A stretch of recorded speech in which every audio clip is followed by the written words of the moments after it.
Good morning, everyone. Good morning. Good morning. I'm back. Yay.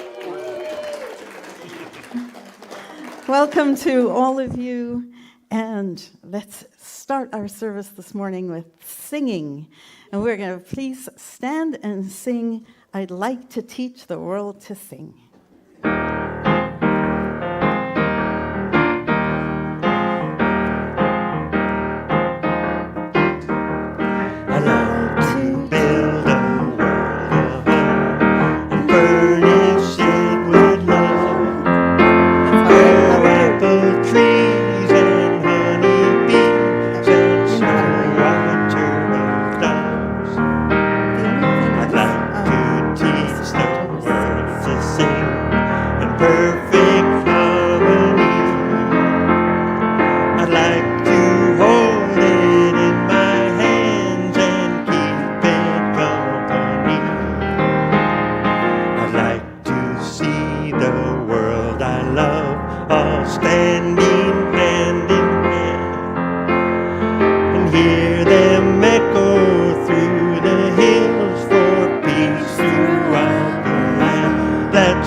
I'd like to build the world a home and furnish it with love. Grow apple trees and honey bees and snow white turtle doves. I'd like to teach the world to sing in perfect harmony. I'd like to hold it in my hands and keep it company. I'd like to see the world I love all standing hand in hand and hear them echo through the hills for peace throughout the land. That's a song I hear.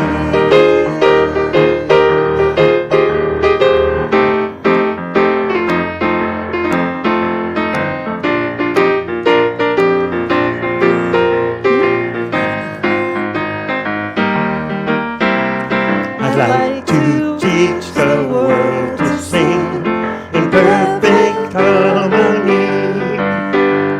I'd like to teach the world to sing in perfect harmony.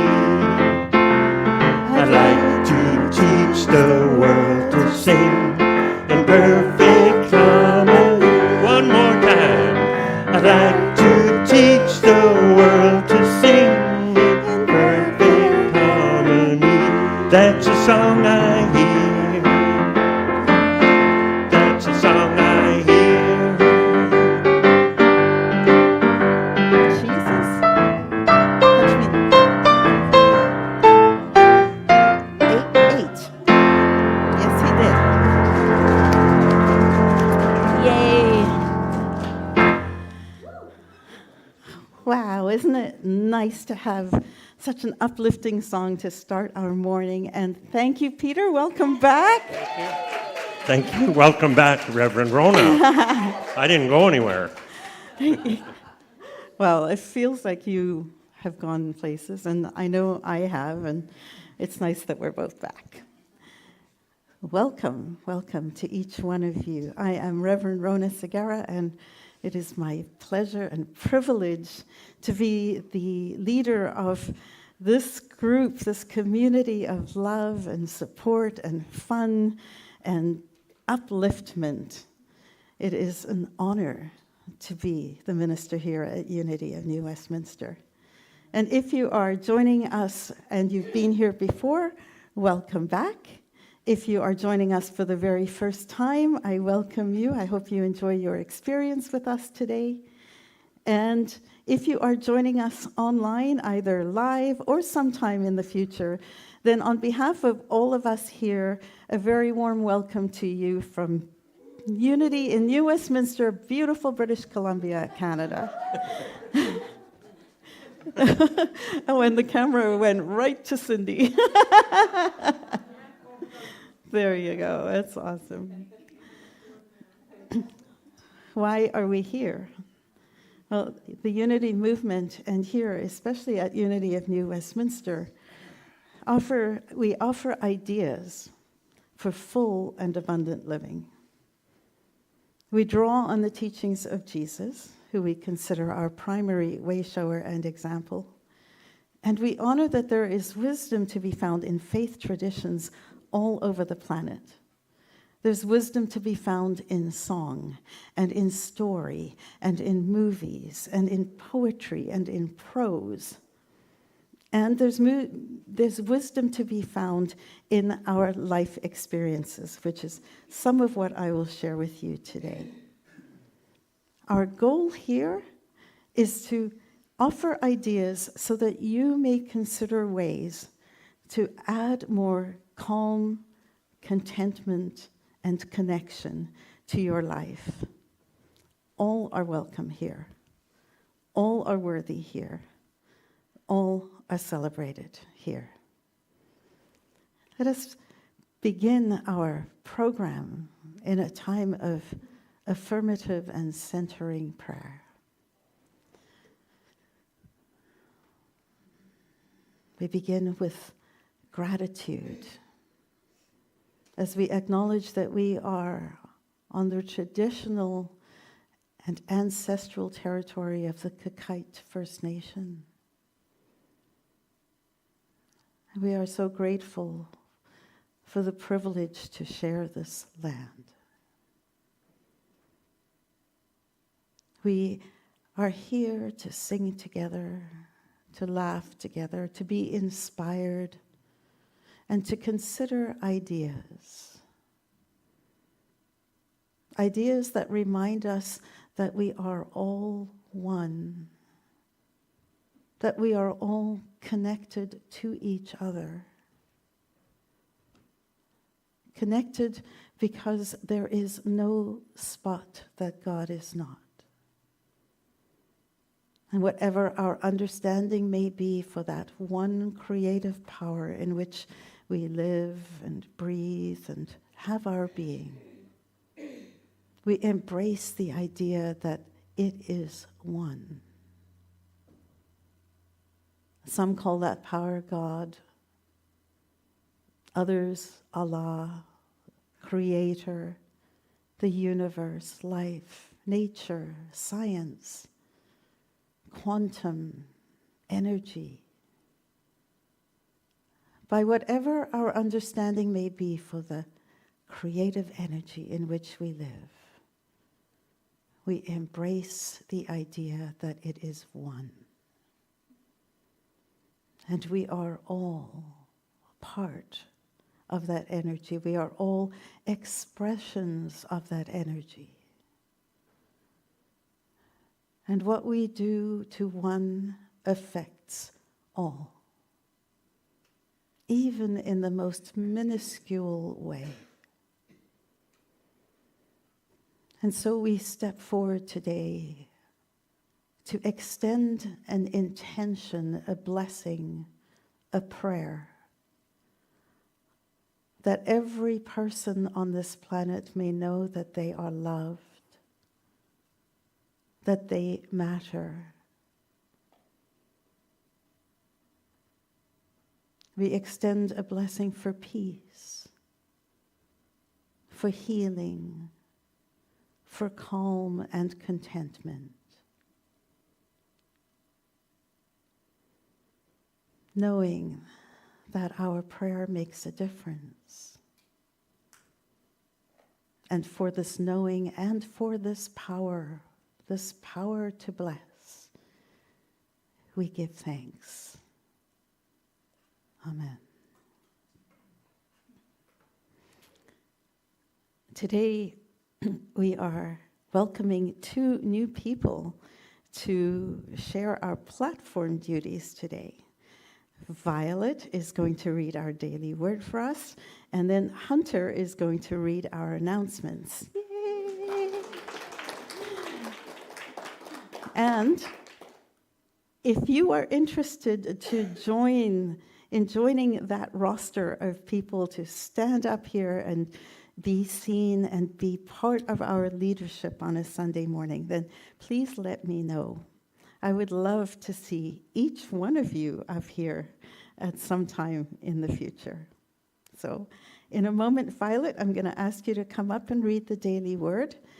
And before that, I'm going to ask Ronnie to come up and share some insight about the peace sign, the peace sign that looks like an upside down Y. You know which one? That one that he's wearing. This was just a bit of trivia that I found out about, actually Peter found out about earlier today, and it sounded so neat I thought I'd share it. So thank you, sir. Brother? Peace, brother. Yeah, I'm kind of not positive of this one, but I think maybe it's got to do with the fact that peace is victory, right? This was in the Second World War. You know, Churchill used this as victory, right? And I think the peace movement this meant victory, you know. So, not victory, meant peace, because peace is victory there, I think. But I know about this one here. You see, can you see that one, the circle with it looks like an airplane in it?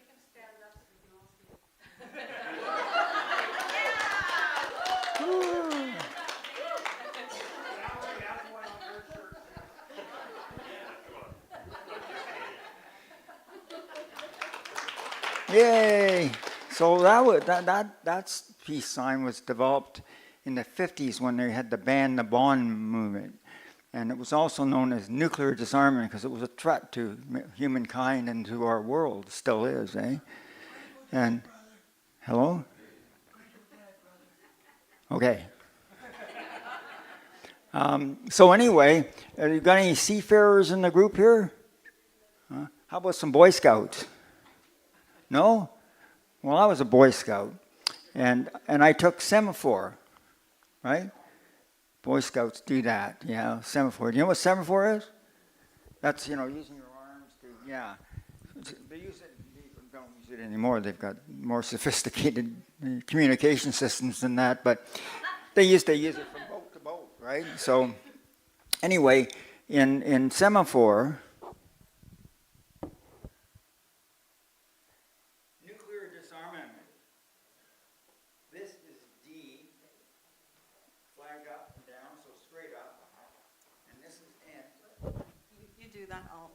okay, two flags, one in each hand, so it's vertical, right? That's D, okay, and both flags, that's N for nuclear disarmament. So that sign is the combination of the two. Yeah. Nuclear disarmament. Thank you, Ronnie. Peace. Nuclear disarmament. Thank you. And Violet, please join us and read the daily word. Yay! Her first time.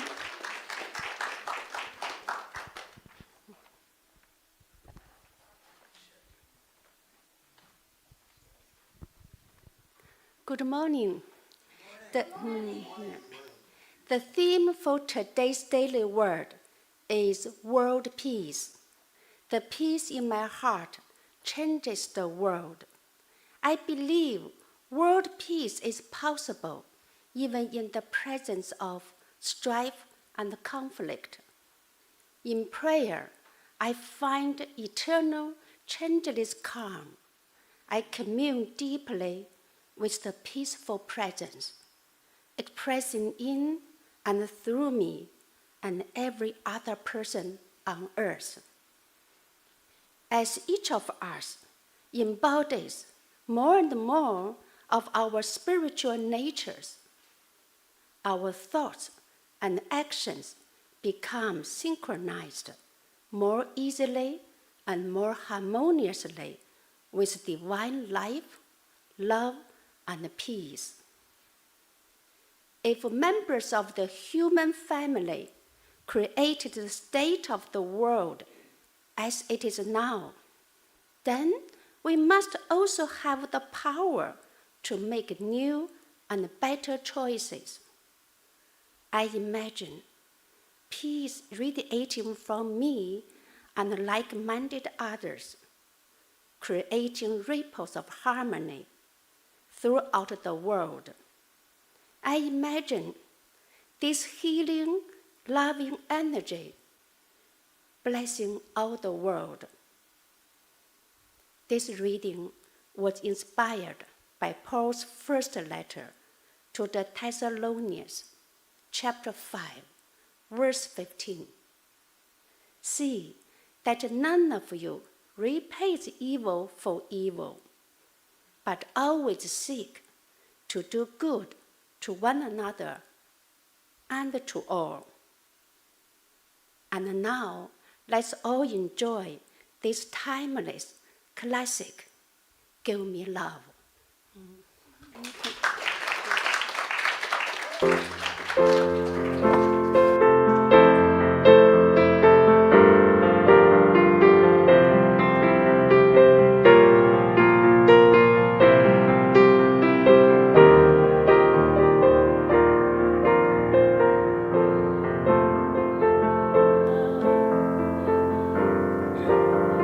Honor, give me light, give me life, keep me free from birth, give me hope, help me cope with this heavy load, trying to touch and reach you with heart and soul.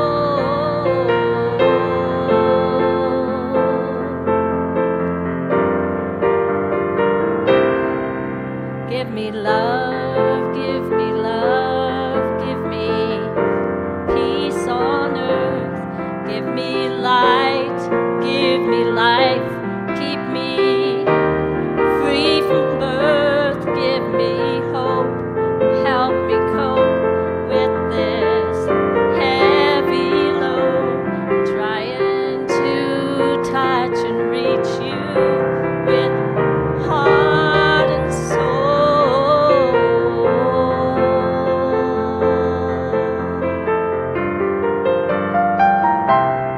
Give me love, give me peace on earth, give me light, keep me free from birth, give me hope, help me cope with this heavy load, trying to touch and reach you with heart and soul.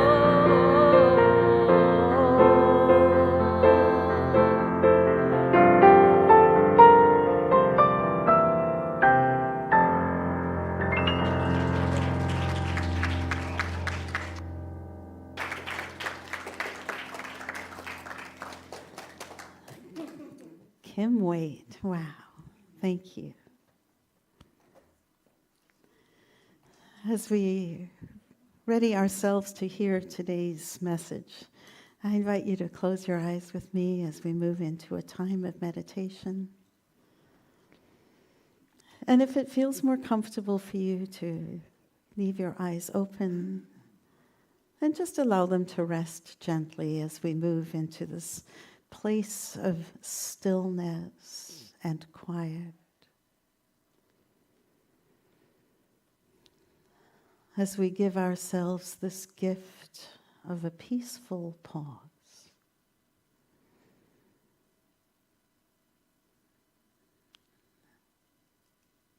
Notice your breathing.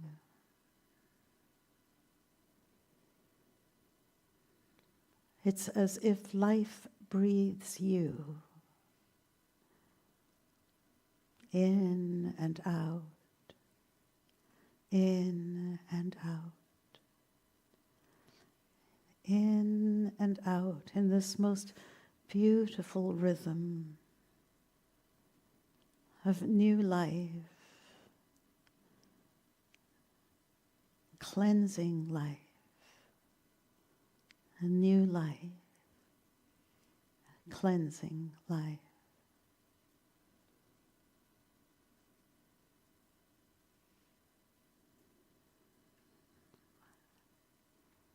Rest for a moment in that place of appreciation for your breath.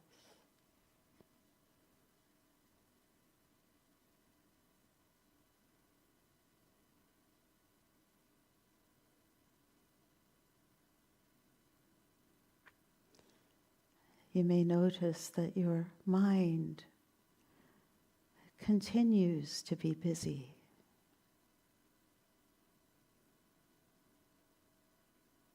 Accept and be grateful for your mind.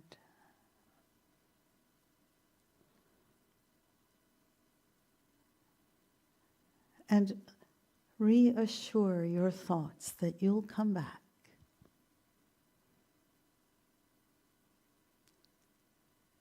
But for now, allow yourself to sink beneath those thoughts.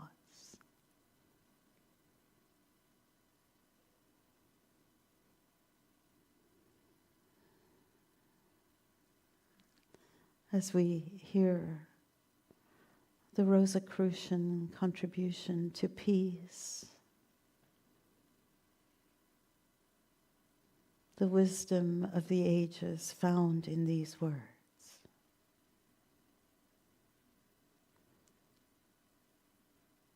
Allow these words to be yours.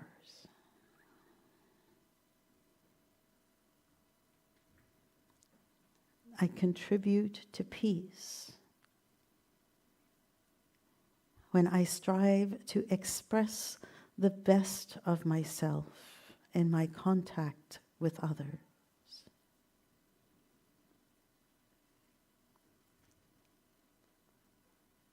I contribute to peace.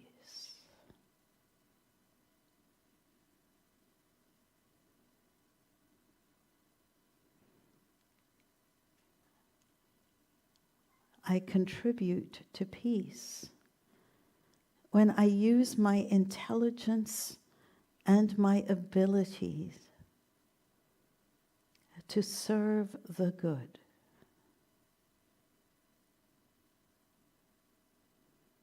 I contribute to peace.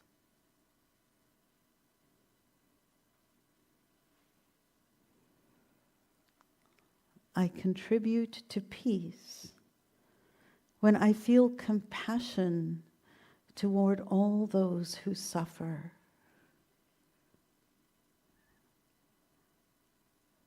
I contribute to peace.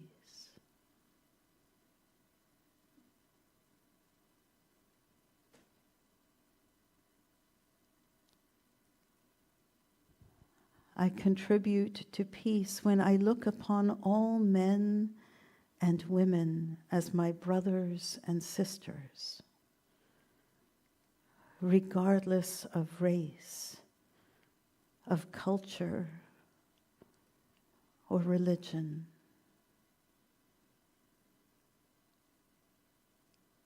I contribute to peace.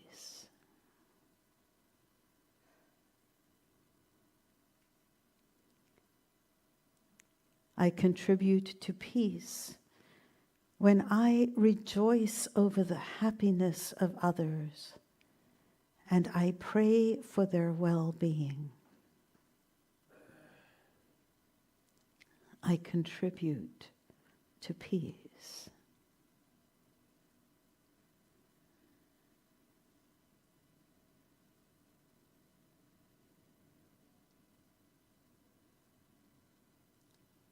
I contribute to peace when I listen with tolerance to opinions that differ from mine or even oppose them.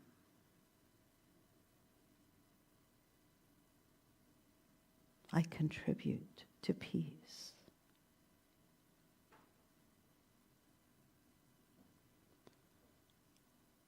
I contribute to peace when I resort to dialogue rather than to force to settle any conflict.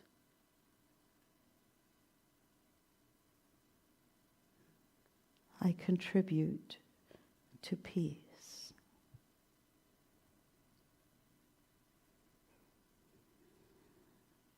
I contribute to peace when I respect nature and preserve it for the generations to come.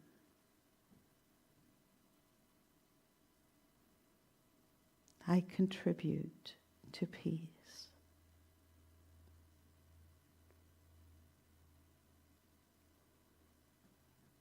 I contribute to peace when I do not seek to impose my conception of God upon others.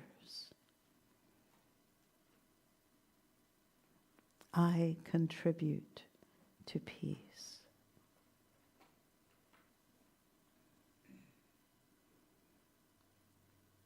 I contribute to peace when I make peace the foundation of my ideals and philosophy. I contribute to peace.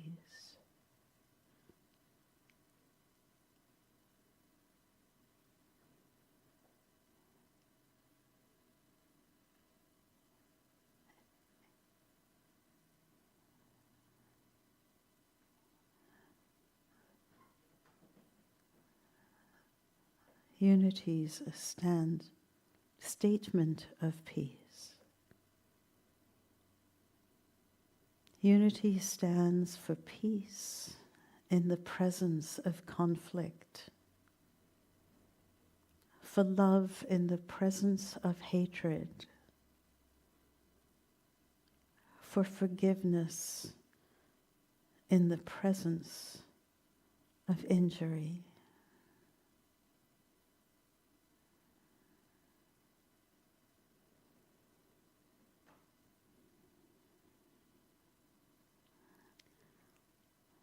And to take this excerpt for ourselves and make it more personal.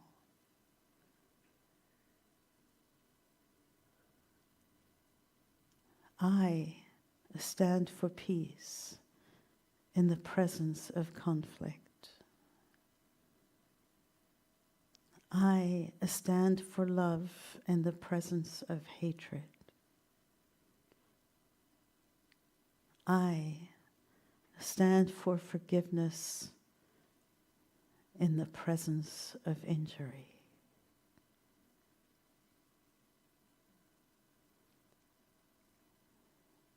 In my every interaction,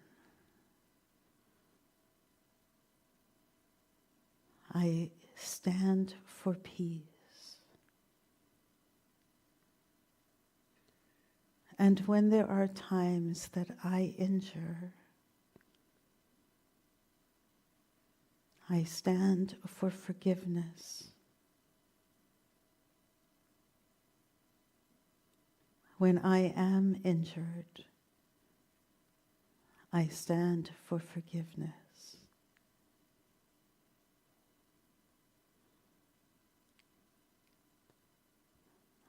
I contribute to peace.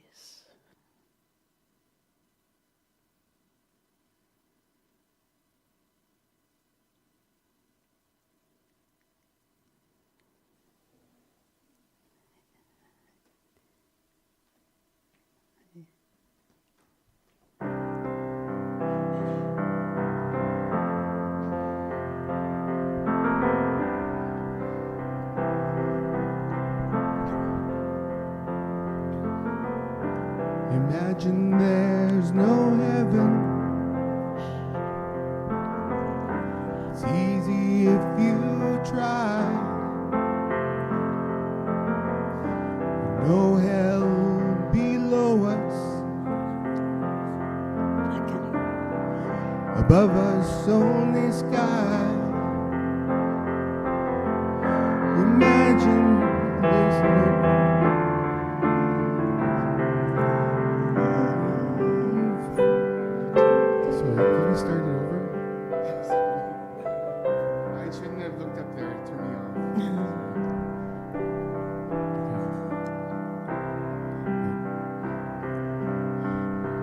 Imagine there's no heaven. It's easy if you try. No hell below us. Above us only sky. Imagine all the people living for today. Imagine there's no countries. It isn't hard to do. Nothing to kill or die for. No religion too. Imagine all the people living life in peace. You may say I'm a dreamer, but I'm not the only one. I hope someday you'll join us, and the world will be as one. Imagine no possessions. I wonder if you can. No need for greed or hunger. A brotherhood of man. Imagine all the people sharing all the world. You may say I'm a dreamer, but I'm not the only one. I hope someday you'll join us, and the world will be as one.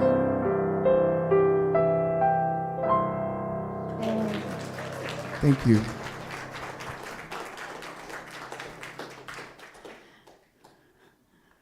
Lyle Dellingham, everyone. Thank you, Lyle.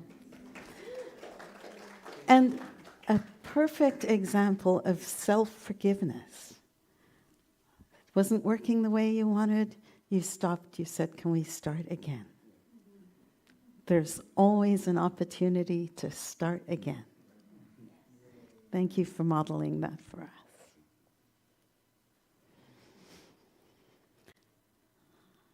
Walt and I just came back from 2 weeks of vacation in which we took the Great American Rail trip from Bellingham down to Everett, from Everett across to Chicago, from Chicago across to Ann Arbor, Michigan, where we visited with his son and daughter-in-law and the grandkids. Spent a wonderful time with them, and then took the train back via Santa Fe and Los Angeles, and it was amazing, and I'll tell you all about all of that separately in a different time. And part of what I'm going to tell you today is what I learned on the line, on the rail line, and as part of this journey.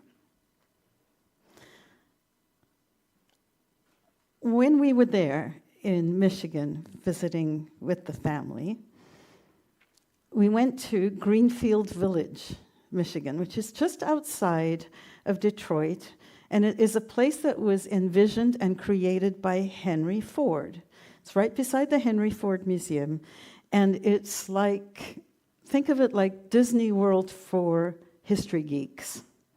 It's a place where where people work the farm, and they have the old farm implements, and they do pottery the old-fashioned way, and glass blowing the old-fashioned way, and The weekend we were there, it was classic car weekend, and so there's all these like chitty chitty bang bang kind of cars. And oh, it was just an amazing, amazing experience. But one of the neatest experiences was walking with my grandson, Roland, who I lovingly call the professor. He's 9. And I don't know how we got on the subject, but he says to me, Grandma Rona, wherever there are people, there will always be conflict.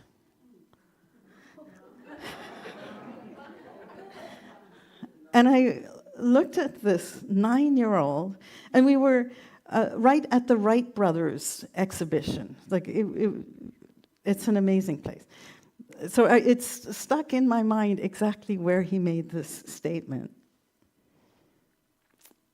And there was an element of sadness to what he was saying.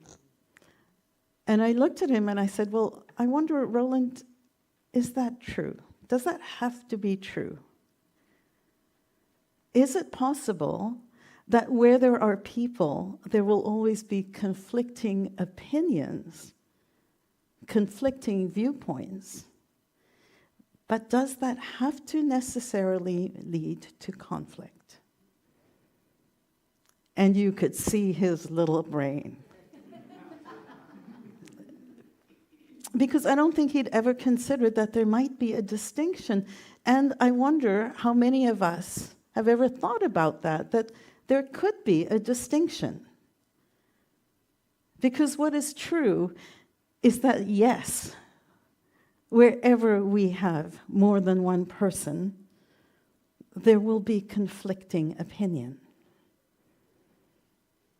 And I am here to give you some ideas to open up the possibility that different opinions need not lead to different conflict.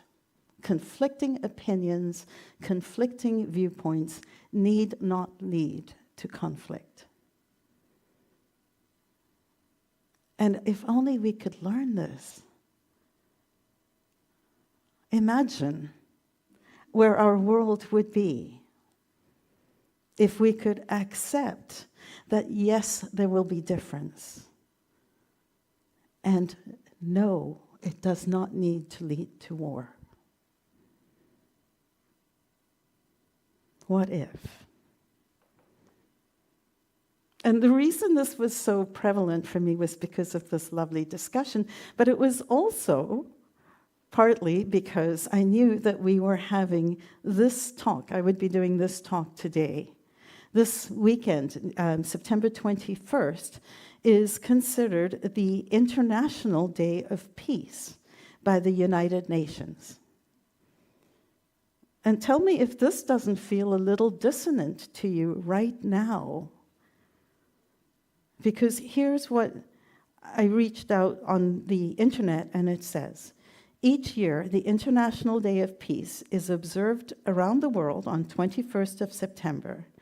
The UN General Assembly has declared this as a day devoted to strengthening the ideals of peace. In 2001, the General Assembly unanimously voted to designate the day as a period of nonviolence and ceasefire.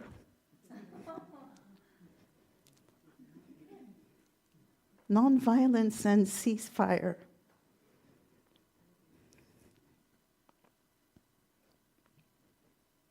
Every week, we hear, sing, "Let there be peace on earth, and let it begin with me."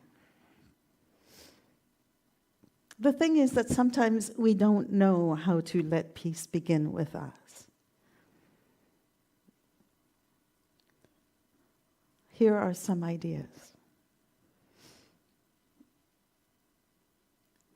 And I discovered many of these lessons on the line, on the train. You see, on the train, there is a very limited space. If you think of an airplane, you have this limited space, but it's also a very limited time. Well, in a train, it's a bit more space, but still limited and much longer time. And on this train, there were people of all walks of life. People of different colors, different socioeconomic backgrounds. People traveling in coach, which we did. People traveling in sleeper cars, which we did. It really didn't matter, for the record. There was this microcosm of the planet in this enclosed space, and there was enough time to be forced to interact with people who you would otherwise never really have an opportunity to interact with.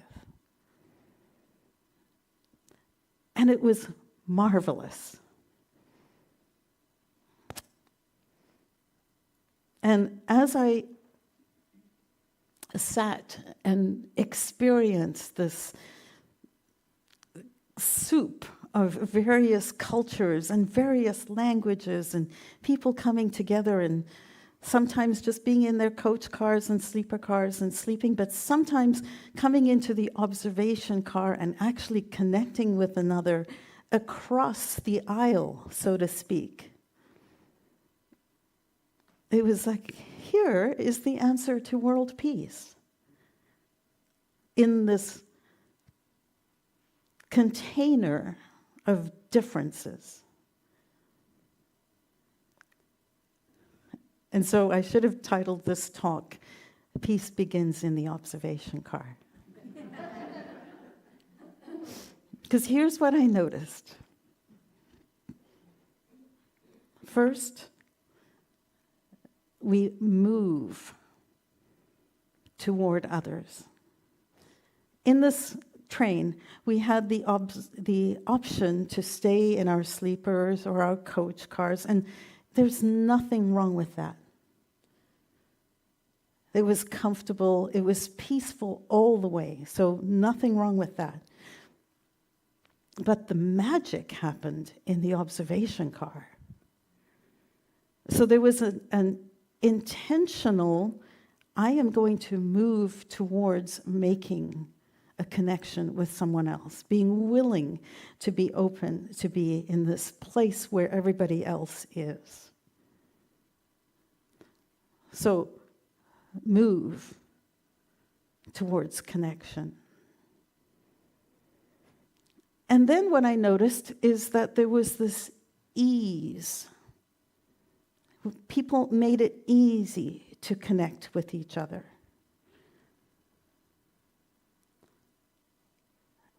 And part of the way they did that was they minded their own business. And by that, I mean they were interested in each other, but at no point did they try to impose their viewpoint about anything on anyone else. And the other thing I discovered is that everyone has a story. And we can expect differences. So I think of these as M-E-M-E, me, or meme, if you wish. And let me talk a little bit about each one of them. And I'll do it in like me. The first thing I'm going to encourage us to do, if we want to make world peace happen, we begin with ourselves. And the way we do that is we move towards and make an effort to move towards people who we otherwise would not interact with. And we find a way to make it easy to connect with them. And what does that look like, you may ask? I'm glad you asked. Make eye contact. Smile. Say hello. Allow somebody else into the line before you. have a giggle about something, admire their baby. Who doesn't love that? Talk about the weather. Move to be more open and expansive, the observation car. And make it easy for people to connect with you. And then when you're having this connection, make sure that you mind your own business. Be interested. Tell me more. And what you'll find is that people are so damn interesting. They are so interesting. And every person has a story. And from these stories, we can learn.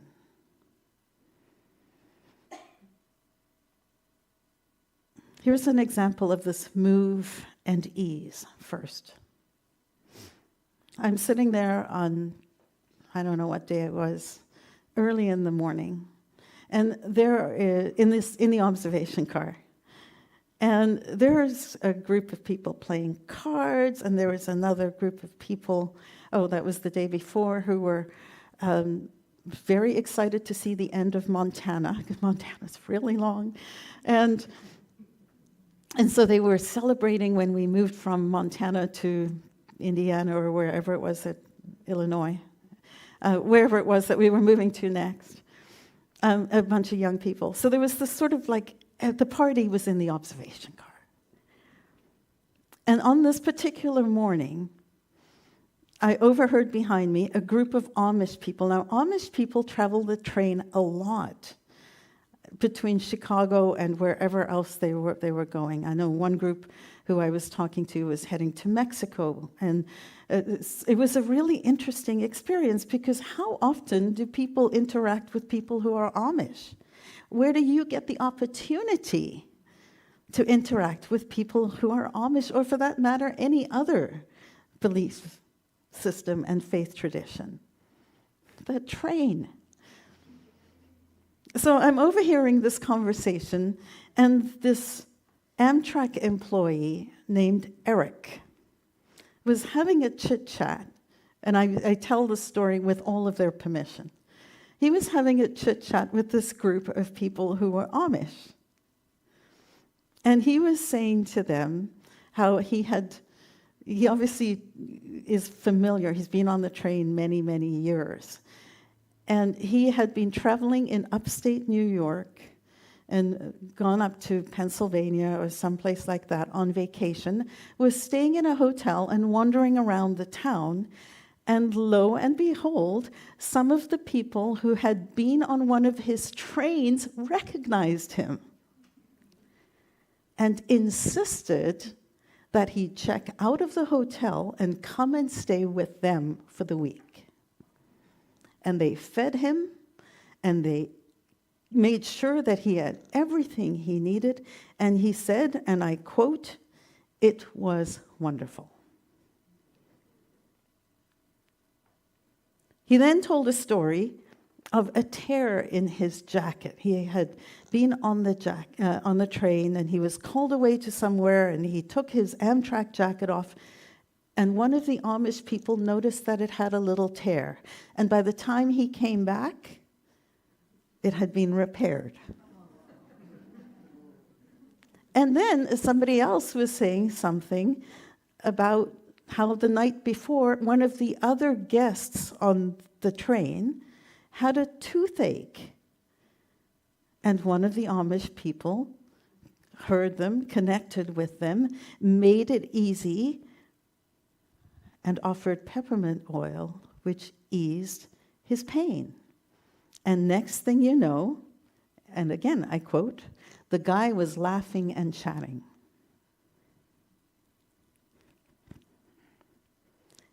Now, none of this would have happened if the people had kept to themselves.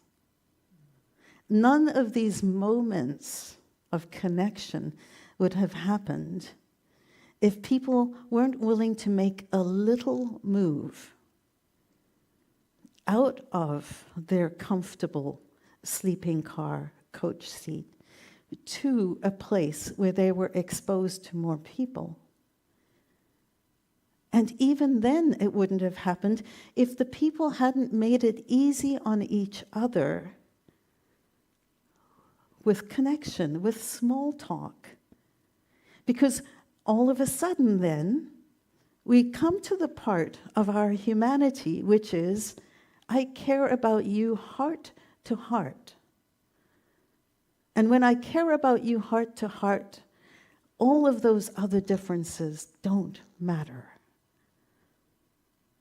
And then I want to ease life for you as much as you want to ease life for me. And that is the gift. So move toward people and find a way to ease their path to connecting with you.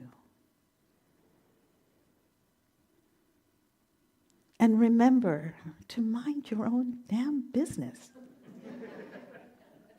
It is not your business to correct another person's religious belief. It is not your business to insist that they believe conservative, liberal, Democrat, Republican. None of that is your business. What is your business is to find the humanity and connect with each other there. And when you're open in that way, the business that you end up paying attention to is your own. I met someone who worked for a non-profit who was doing valuable work, helping people who had been involved in victims of human trafficking to rehabilitate and get themselves back on their feet. I met someone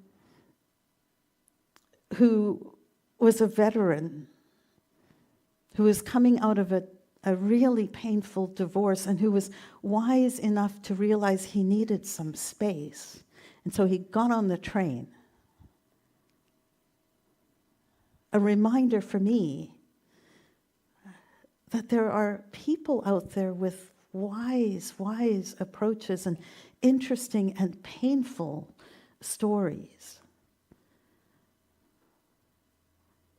I met a couple who had been high school sweethearts, and then they each kind of went their own way, married different people.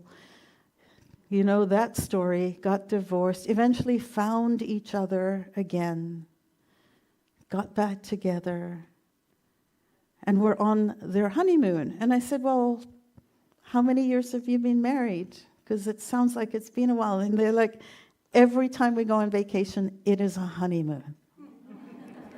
Because we had to wait so long. What do I take my business from that? Hey, remember to be grateful. Mind your own business. Learn from these experiences so that you can be a better presence of love in everything that you do.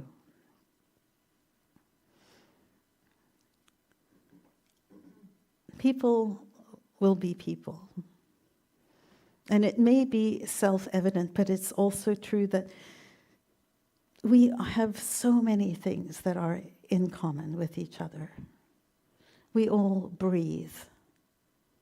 We all are born. We all come into the world because of the same act that our parents did together. We all get here the same way, regardless of where we are on the planet.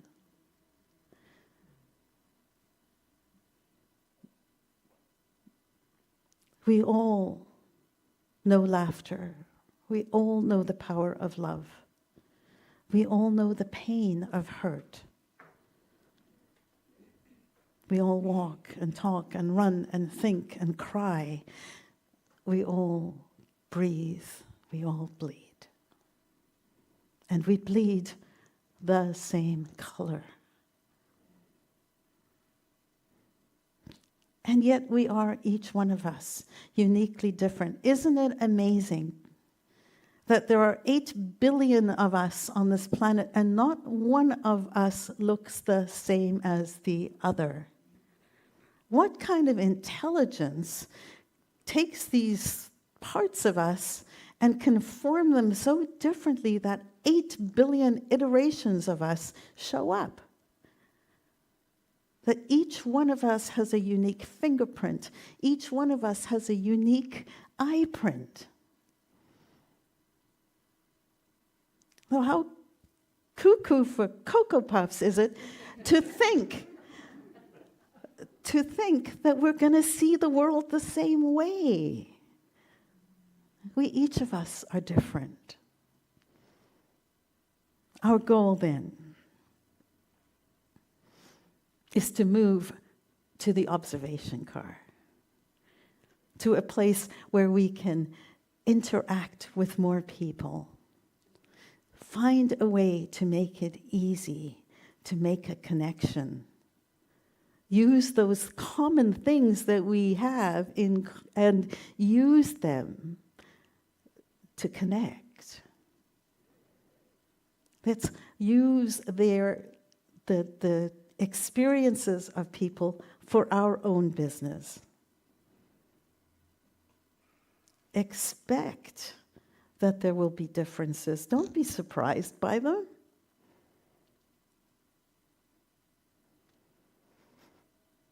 And remember that golden rule, do unto others as you would have done unto you.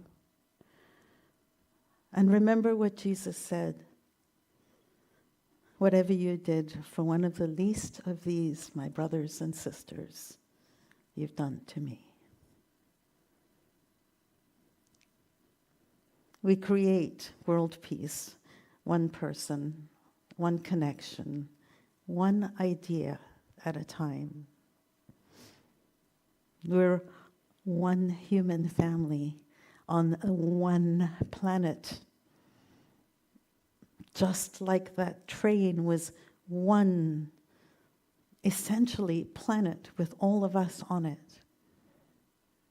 Differences, yes. Conflict, no. And so, let there be peace on earth. Let it begin with me and you and you. And let us remember that conflicting viewpoints are inevitable. Conflict is optional. And here, for your review and enjoyment, is an excerpt from Carl Sagan. It's called The Pale Blue Dot. And it is a powerful reminder that we are all one together in this beautiful planet.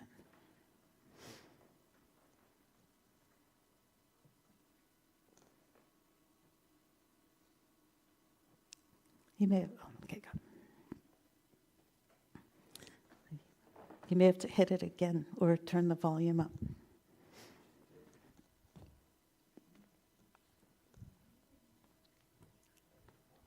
I'll go.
Consider again that dot. That's here. That's home. That's us. On it, everyone you love, everyone you know, everyone you ever heard of, every human being who ever was, lived out their lives.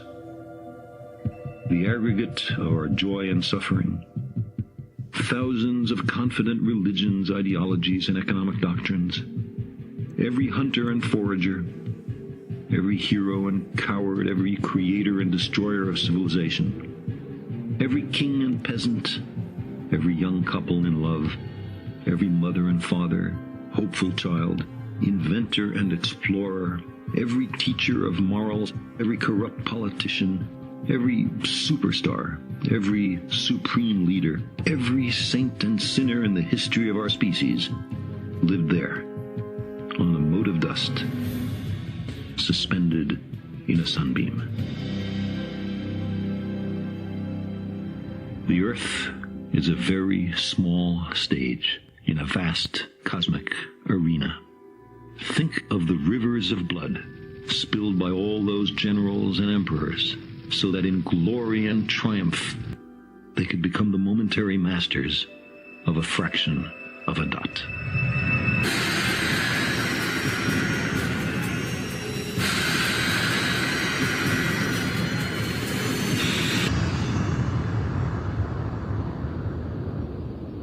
Think of the endless cruelties visited by the inhabitants of one corner of this pixel on the scarcely distinguishable inhabitants of some other corner. How frequent their misunderstandings, how eager they are to kill one another, how fervent their hatreds. Our posturings, our imagined self-importance, the delusion that we have some privileged position in the universe, are challenged by this point of pale light. Our planet is a lonely speck in the great enveloping cosmic dark. In our obscurity, in all this vastness, there is no hint that help will come from elsewhere to save us from ourselves.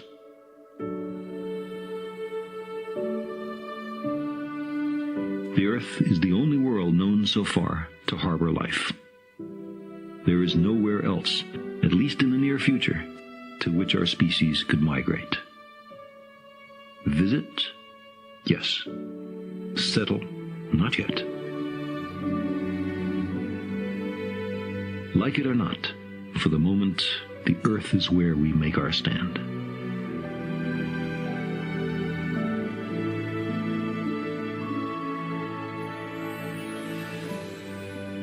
It has been said that astronomy is a humbling and character-building experience. There is perhaps no better demonstration of the folly of human conceits than this distant image of our tiny world. To me, it underscores our responsibility to deal more kindly with one another and to preserve and cherish the pale blue dot, the only home we've ever known.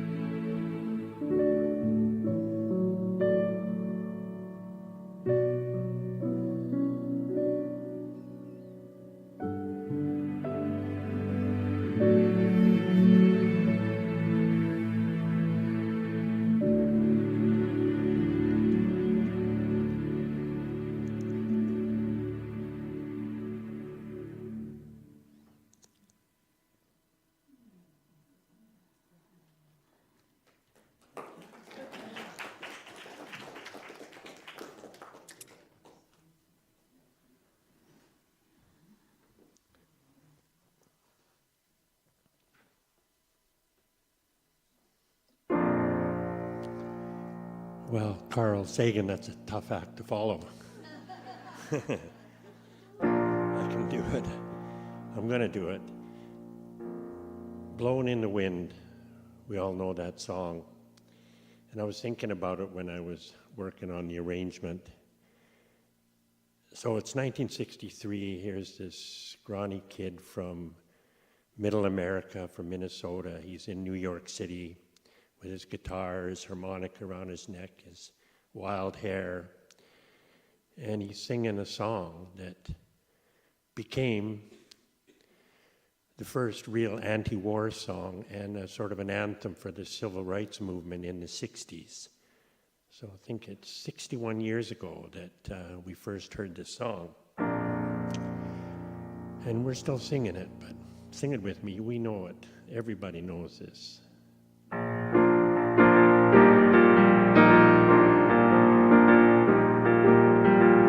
How many roads must a man walk down before you call him a man?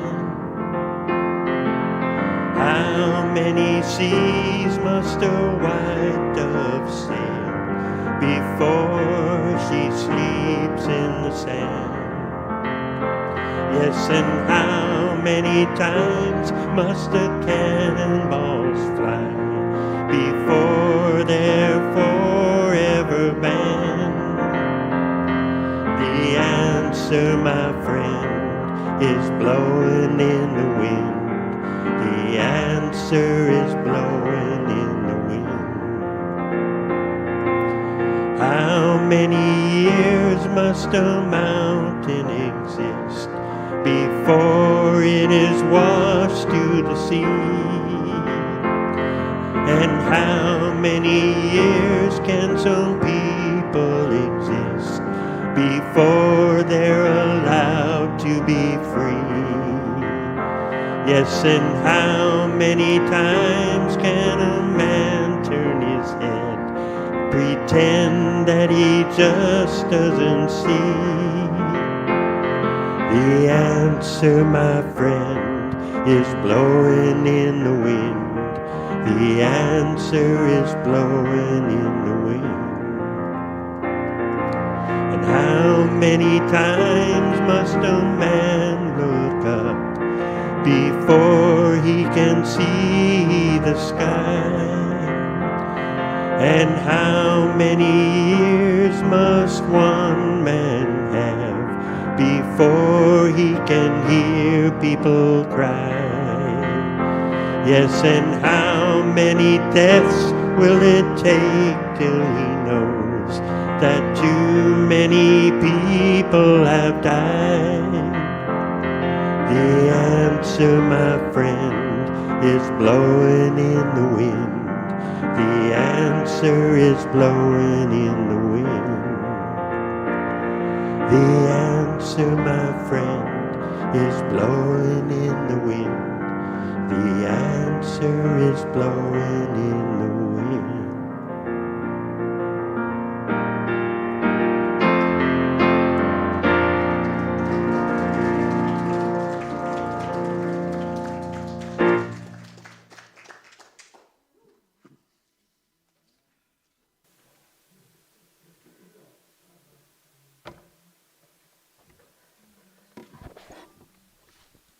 Hello, everybody. It's so loud. Thank you for your wonderful arrangement. That was fantastic. My name is Hunter, and I've been told to introduce myself, so I'll start with that. Just in a quick little nutshell, I was born and raised in Vancouver. I live in New West now. I came out here about 6 months ago. I'm a school teacher. I teach in Poco, and I'm grateful to be part of your community now. I've been searching for a church since I moved out of Vancouver, and I bounced around to a couple that I didn't like. And when I came here, I heard when Reverend Rona was speaking about the wisdom of other faiths and the understanding of other beliefs, and it just really struck home to me, and I knew I was home. So thank you for welcoming me all here. I don't myself have any particular strong belief in any specific thing, but I do believe something, and that's guided me here today. So I'm reading these announcements. Oh, and on today's Peace Day, I thought I'd just say one quick thing, that there's this Mother Teresa quote that always speaks to me that says you have to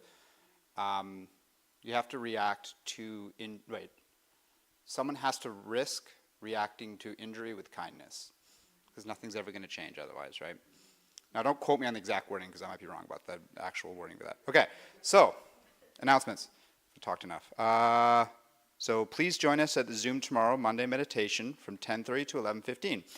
We check in with each other, we enjoy guided meditation, and we uplift and acknowledge each person as we read the names of the people on our prayer list. To add a prayer to the person list, please fill in the prayer request slip found in the welcome packet with the person's name and the first initial of their last name, and place it in the offering basket. You can also send us an email or submit a prayer request on our website. Okay, next week is last Sunday of the month. It's Potluck Day. It's also the day we celebrate the birthdays of the month. Please plan to stay after service next week, and if you're able to please bring some food. As well, then all are invited to attend a tribute to the life of Jim Cliff, which will be held next week, Sunday, September 29th at 2 p.m. Jim served as Unity of New Westminster as interim minister on several occasions. He was also our pianist and helped lead our choir. His presence and his inspiration will be deeply missed. Please share this information so we can make sure everyone knows about the service. So spread the word. Please note there will be no creative craft and karaoke next week. The next creative craft and karaoke will be held the Sunday program on October 6th. Okay, the service is wrong. It says it's actually the 6th. We continue to enjoy our Wednesday evening youth group. We meet at 7 and 9 p.m., and the sessions are led by Reverend Rona. There are snacks, games, music, and it's fun and a safe place to hang out and get to know each other. This is for ages 13 and up.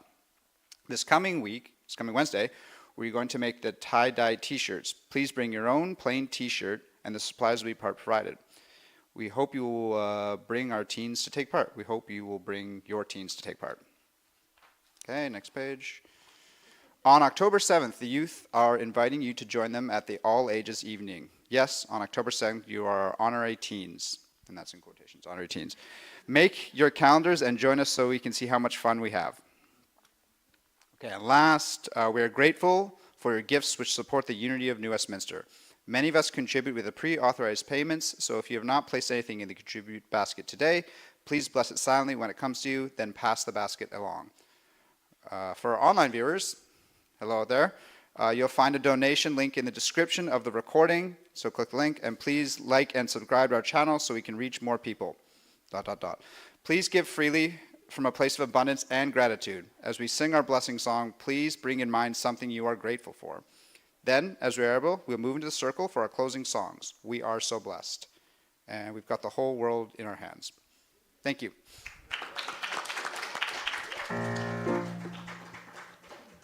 Thank you, Hunter. Very, very nice. Welcome. So it's sing-along time. You know what that means? Get up.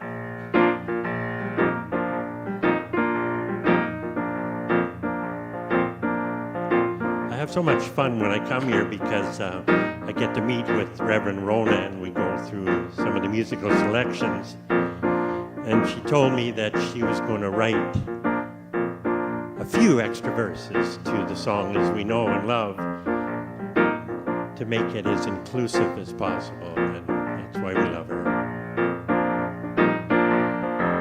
We've got the whole world in our hands, we got the whole world in our hands, we've got the whole world in our hands, we've got the whole world in our hands. We got the little bitty babies in our hands, we got the teens and the seniors in our hands, we got the adults and the children in our hands, we got the whole world in our hands. We got you and me, brother, in our hands, we got you and me, sisters in our hands, we got the people in this room in our hands, we got the whole world in our hands. We got the Jews and Christians in our hands, we got Sikhs and Muslims in our hands, we got Buddhists and agnostics in our hands, we got the whole world in our hands. We got the he's and she's in our hands, we got the thems and theys in our hands, we got the straights and all others in our hands, we got the whole world in our hands. We got liberals and conservatives in our hands, we got the greens and undecideds in our hands, we got peace and we got warfare in our hands. We got the whole world in our hands. Piano solo.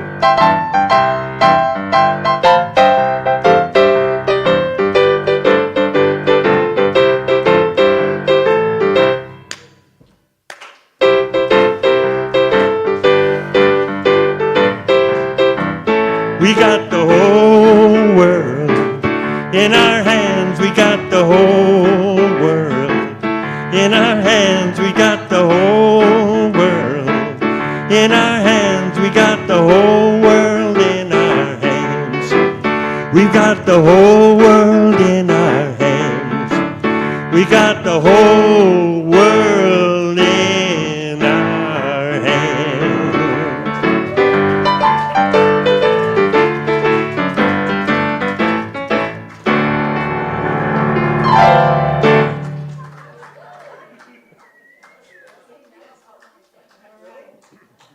As we move into our circle, I will say thank you to all of our musicians. Cliff, would you mind turning me on? Oh, yeah, I always forget about that part. Just put it over there somewhere. And sorry, Allison. So let's move into a circle, and we'll sing our peace song. Thank you, Peter, so much. Thank you, Kim. Thank you, Lyle. Thank you, Violet, for your very first time up here. Hunter, for sharing from your heart, and so beautiful. Thank you to our entire team, and let peace begin with you. And stay for tea.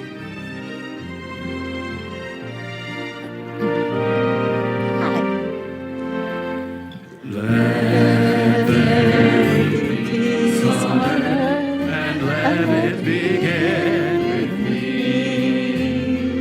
Let there be peace on earth, the peace that was meant to be, with God as Creator, family all are we. Let us walk with each other in perfect harmony. Let peace begin with me. Let this be the moment now. With every step I take, let this be my joyous vow, to take each moment and live each moment in peace eternally. Let there be peace on earth, and let it begin with me.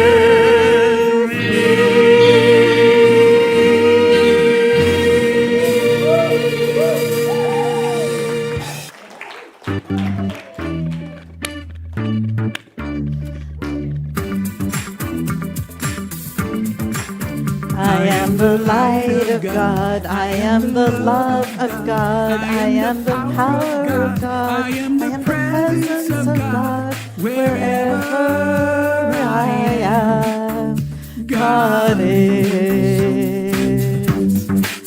I am the light of God. I am the love of God. I am the power of God. I am the presence of God. Wherever I am, God is.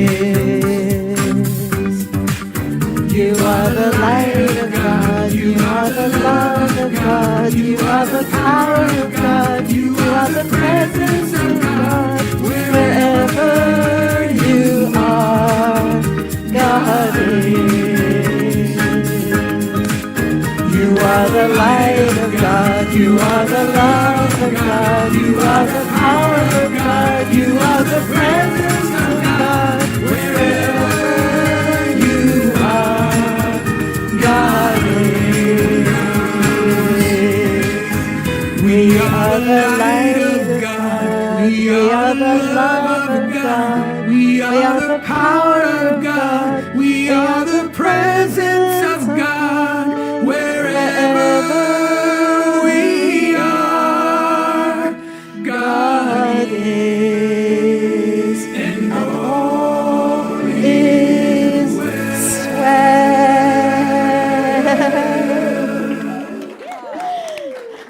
Have a wonderful week, everyone. Be the love, light, peace, power, and presence of God for all the people around you.